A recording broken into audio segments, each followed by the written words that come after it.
ఓం నమో భగవతే శ్రీ రమణాయ. చాలా సంతోషం నాయన. సామాన్యంగా ప్రతి ఒక్కరూ కూడా రమణ మహర్షుల వారిని దర్శించటానికి వచ్చినప్పుడు మీ అనుగ్రహం మాకు కావాలి అంటూ వేడుకోవటం సహజంగా జరుగుతూ ఉంటుంది. ఏదైనా ఒక పని చేయబోయే ముందు, ఏదైనా ఒక కోరిక కోరబోయే ముందు, ఒక దుఃఖానువృత్తి తొలగటానికి ముందు ఇటువంటి ప్రశ్నలు మహర్షుల వారిని అడగటం జరుగుతూ ఉంటుంది. అటువంటిదే ఒకరు అడుగుతున్నారు, గురువు యొక్క అనుగ్రహం అసలు నాకు కలుగుతుందా లేదా, నాకేమీ తెలియటం లేదు,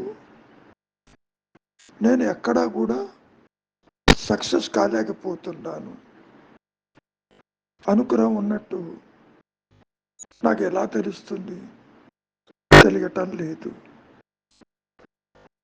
దానికి మహర్షుల వారు, అనుగ్రహం ఎప్పుడూ ఉన్నది. అనుగ్రహం అంటే ఆత్మే. అనుగ్రహం అంటే నీవనుకునే గురువే. అనుగ్రహం అంటే నీవు పూజించే దైవమే.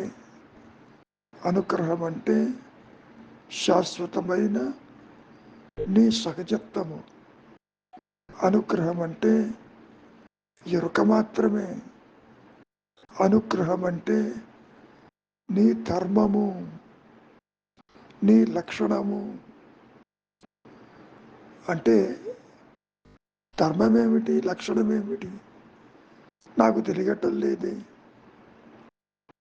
నిజానికి నీవు అనుగ్రహానికి ఎంత దూరంలో ఉన్నావు. ఈ అనుగ్రహం అనేది బయట నుంచి రాదు, పవిత్రమైన గ్రంథాల్లో ఉండదు, ఆకాశం నుంచి ఊడిపడదు, ఇతరులు నీకు ఇచ్చేది కాదు,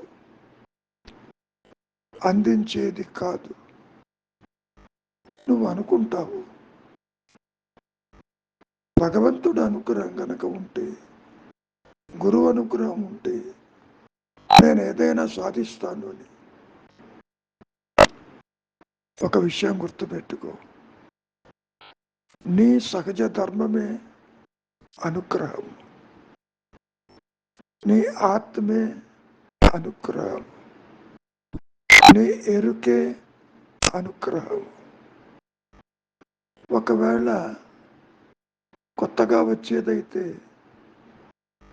అది అదృశ్యమైపోతుందిగా.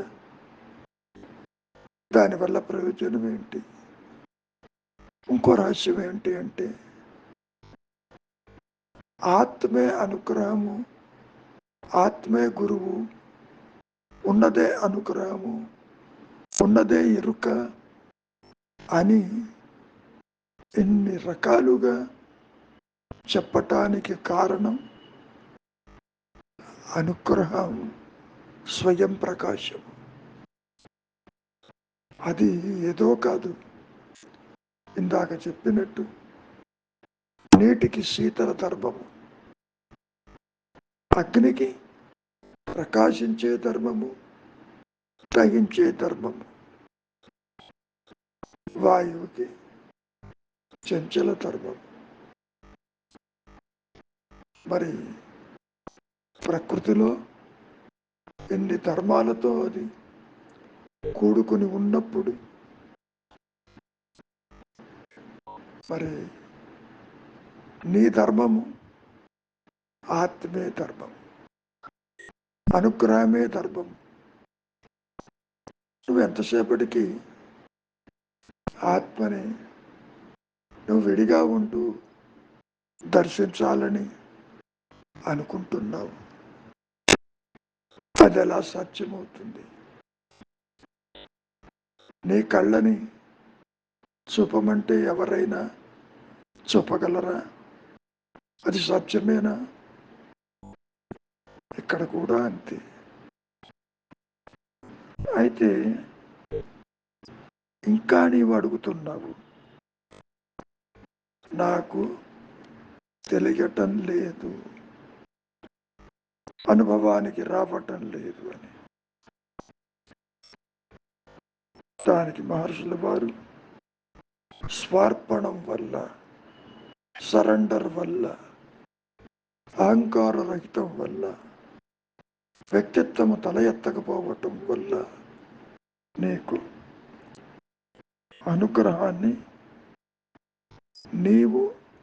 అనుగ్రహాన్ని గ్రహించవచ్చు. నీవు అనుకోవచ్చు, నీవు సర్వాంతనం శరణాగతి చేశానంటున్నావు.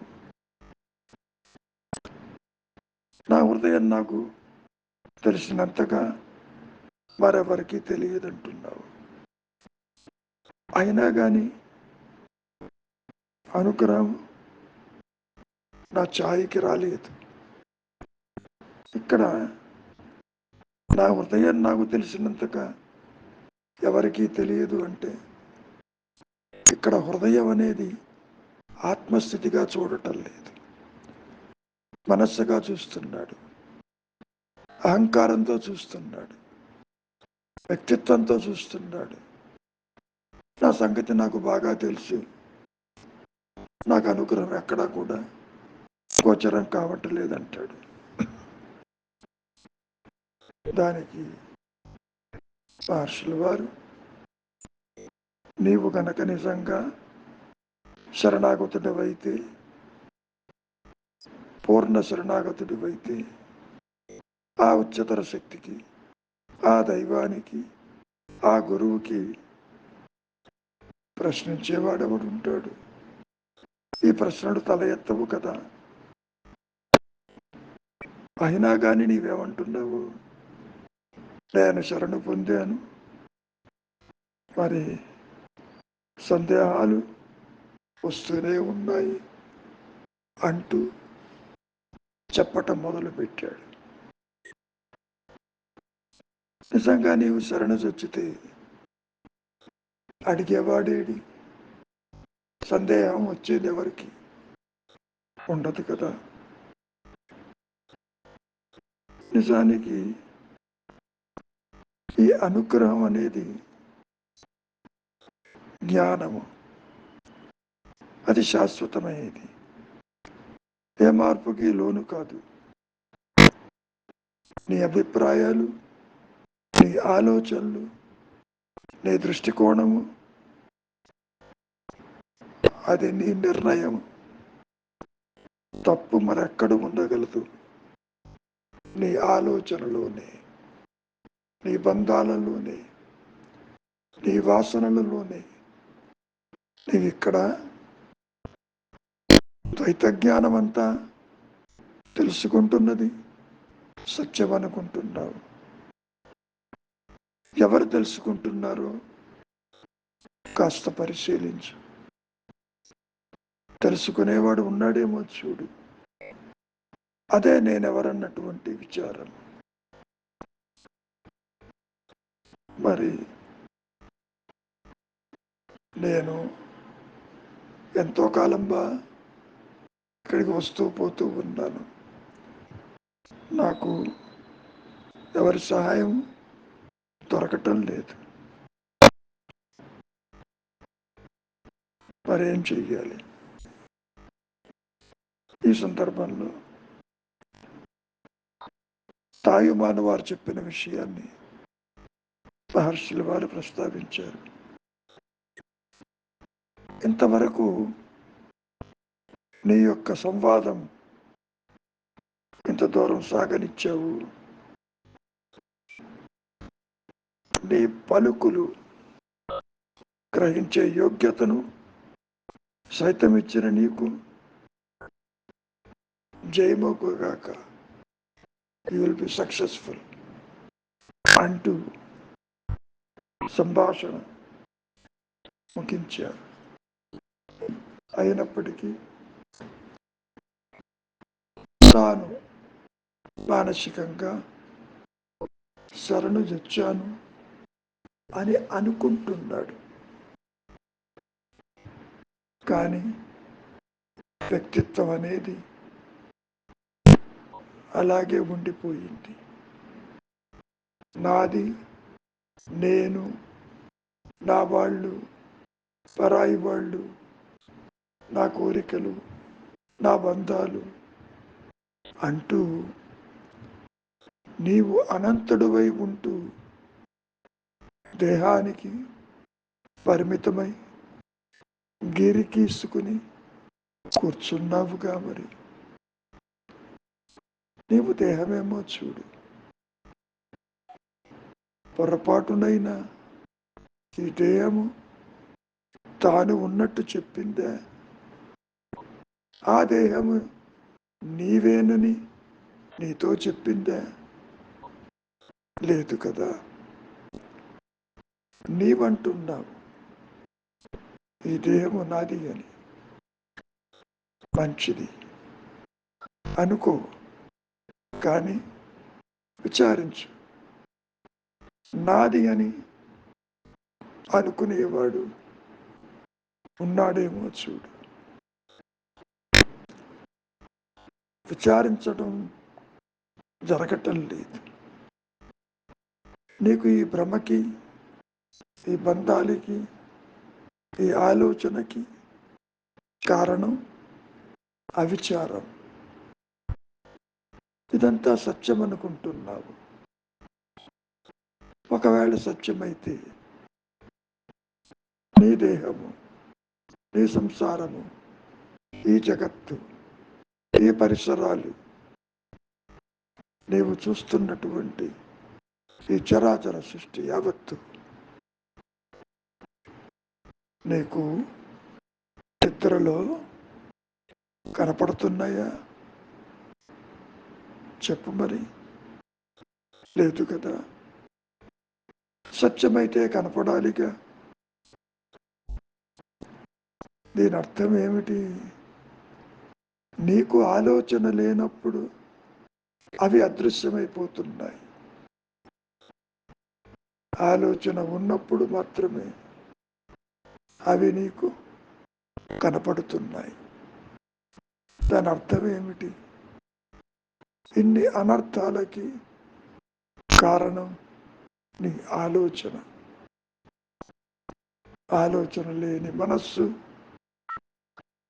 మరి ఆత్మే కదా, అనుగ్రహమే కదా, శాశ్వతమైనది. ఉన్నానన్న ఎరుక అది ఇతరులు అందించేది కాదు. అది నీ సహజత్వము, అది నీ ధర్మము.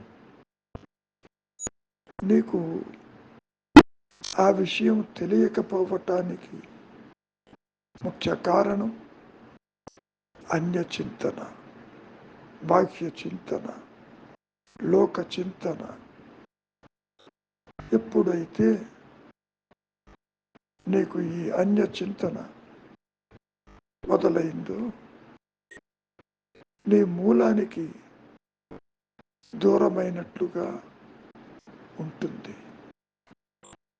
ఈ ద్వైత జ్ఞానమంతా అసత్యము, అజ్ఞానమని మనం ఎన్నోసార్లు చెప్పుకుంటాం. నిజానికి అజ్ఞానం అనేది ఉన్నదే లేదు. సూర్యుడిలో చీకటి లేనట్లు నీ సహజత్వమందు, నీ ధర్మమందు, నేను ఉన్నానన్న ఎరుక అందు, ఆత్మస్థితిలో మరి జీవుడెక్కడ, జగత్తెక్కడ, ఈశ్వర భావనలెక్కడ, సృష్టి ఎక్కడ, అవస్థాత్రయములెక్కడ, మరి లేనిది ఉన్నట్టుగా కనపడటానికి కారణం నీ చింతన, నీ ఆలోచన. కనుక నాయన ఆలోచనలకి స్వస్తి చెప్పు. వైరాగ్య భావనతో వీటి జోలికి పోవద్దు. సంకల్పరహితమై క్షణకాలము నిలిచి ఉంటే చాలు. నీ స్వరూపము అనుగ్రహ రూపేణ నేను ఉన్నానంటూ జ్ఞాన వృత్తి చేత అది ప్రకాశిస్తున్న సంగతి ఆత్మగా నీకే తెలుస్తుంది. మంచిది. మౌనమే శరణ్.